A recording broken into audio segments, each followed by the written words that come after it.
Bem-vindos de volta ao Mercados em Ação. Vamos agora aos mapas e gráficos da semana com o Marco Silva, onde vamos ter em destaque o setor energético, o Brasil, o ouro, o eurodólar, a Apple, o S&P 500 e também o barril de Brent. Marco?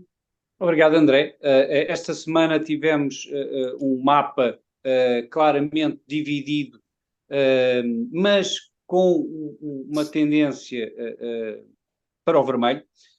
Temos aqui alguns pontos positivos, por exemplo, aqui na tecnologia, a Meta, portanto, Facebook, a Adobe, mas em termos de setores, houve claramente uma tendência negativa.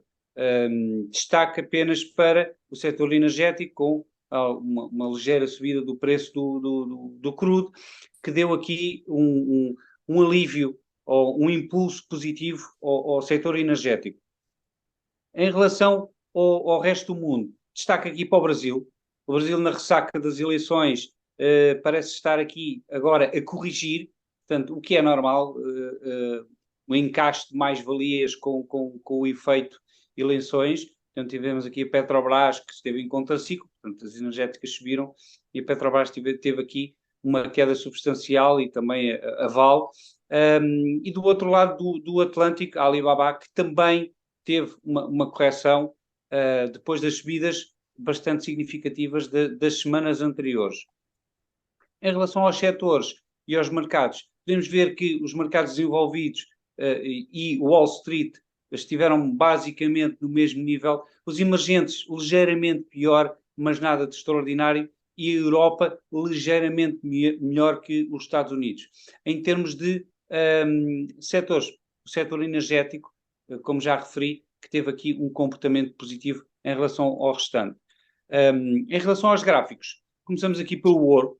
O ouro que, como eu falei a semana passada, teve aqui, ou está numa zona muito importante, esta linha de tendência que está a oferecer suporte e resistência ao mesmo tempo, para já um pouco mais de suporte. Portanto, se aguentar esta linha laranja, podemos ver o ouro disparar aqui para os 1940 pontos, por exemplo, ou dólares.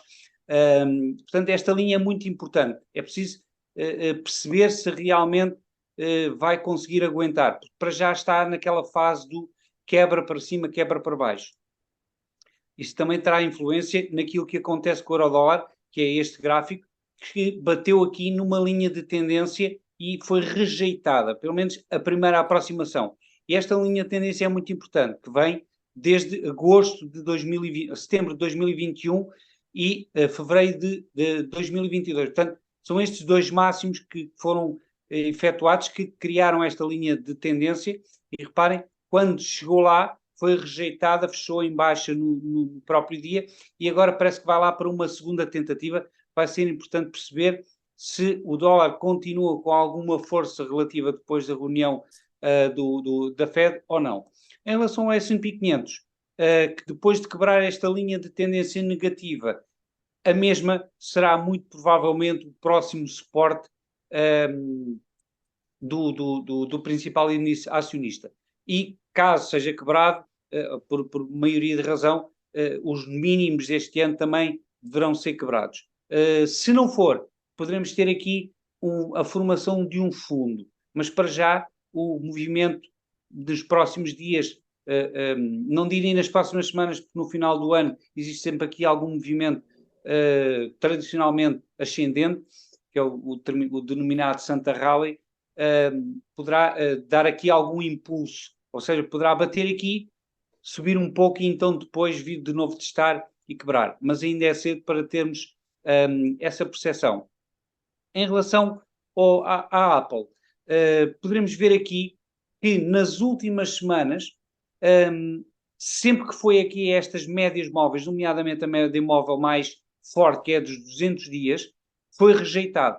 Portanto, isto é um sinal muito importante daquilo que um ativo poderá fazer nos dias, semanas e, neste caso, meses subsequentes. Rejeitada esta média móvel, não é de estranhar que tenha atingido novos mínimos das últimas semanas e poderá muito bem quebrar os mínimos de junho deste ano. Por fim, aqui o Brent, que está num canal descendente de longo prazo, depois de atingir os máximos este ano e depois uns máximos inferiores, tem aqui esta mediana onde ele anda só para cima, desce para baixo, obviamente, não é? Mas sobe e desce ao redor desta mediana. Portanto, é importante perceber se o próximo movimento será para testar a parte superior ou inferior, porque aí poderá haver uma quebra e então haver aqui depois uma consolidação, seja em alta, seja em baixa. E por esta semana é tudo, André. Vamos ver como é que o mercado se vai comportar na semana antes do Natal. Obrigado, Marco. Nuno, começando aqui pelo barril de petróleo, o Brent, já esteve aqui a bater vários mínimos anuais, ainda recentemente. A UBS, por exemplo, veio a semana passada dizer que vê o petróleo aqui acima dos $100 em breve, se o embargo à Rússia aqui no início de fevereiro surtir maior efeito, e também se o fim da política Covid-0 na China provocar aqui uma aceleração económica.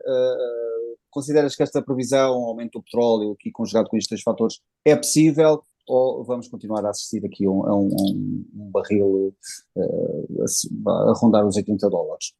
Na nossa perspectiva é possível, e até portanto, já da última vez que tinha estado aqui com vocês tínhamos falado que nós estávamos positivos para o barril do petróleo por esta conjuntura macroeconómica.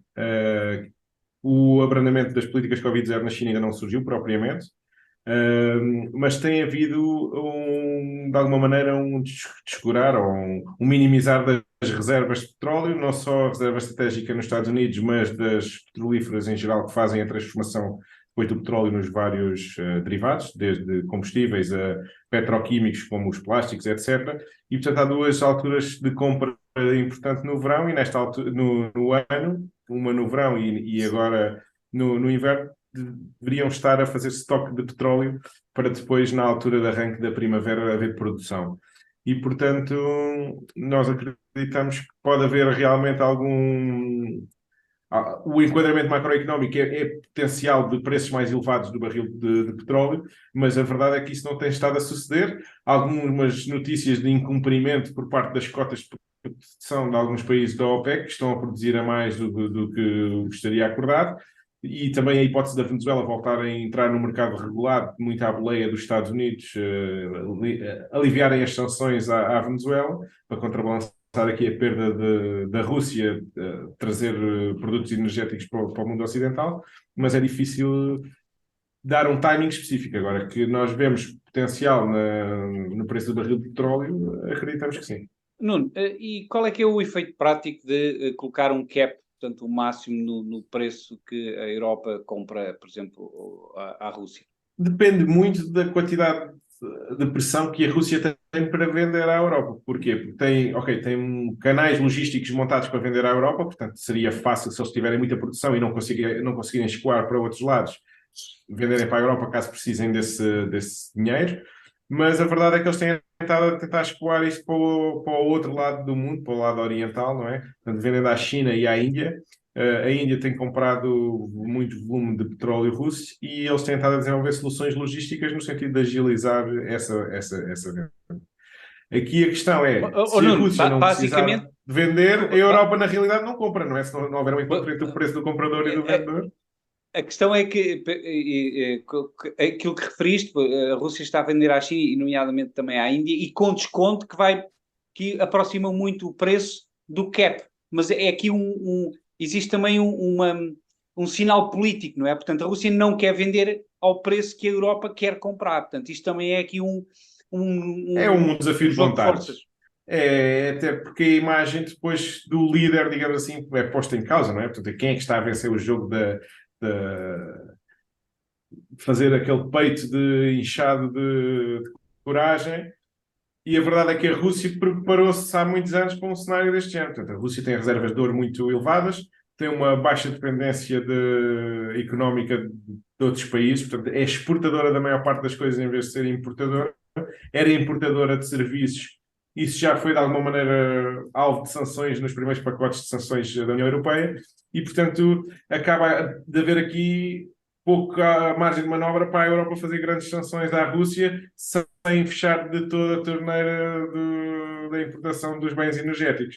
E alguns países estão contra. Portanto, neste caos de tomada de decisões na Europa, que é preciso unanimidade nas questões estratégicas por parte de todos os países, é muito difícil a Europa entrar numa tomada de decisões dessas e queimar as últimas pontes que existem para a Rússia, uma vez que países como a Alemanha tendencialmente, assim que terminar o conflito, iniciarão conversas diplomáticas no sentido de restabelecer a atividade económica com a Rússia, na minha perspectiva.